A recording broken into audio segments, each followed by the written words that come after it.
cette conférence de presse du ministre d'État en charge de la communication, de la culture, porte-parole du gouvernement, Alain-Claude Billiet-Binzé, face à la presse, a évoqué plusieurs questions d'actualité. Il est également revenu sur la diffusion hier sur une chaîne française d'un document sur le président de la République, Ali Bongo Ondimba. Jean-Raoul Mbadinga, Guy Franklin Mangenga.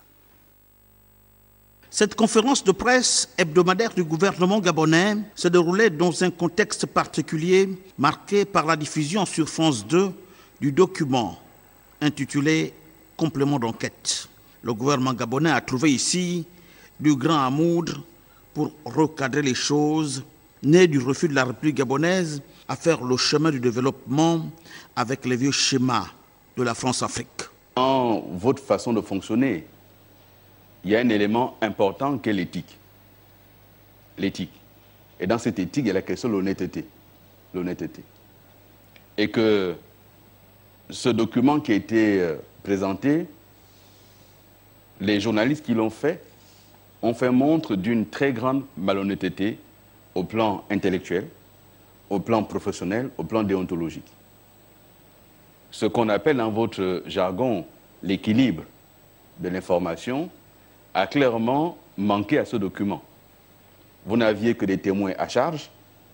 Il n'y a personne qui a pris la parole pour donner un point de vue positif sur le président de la République.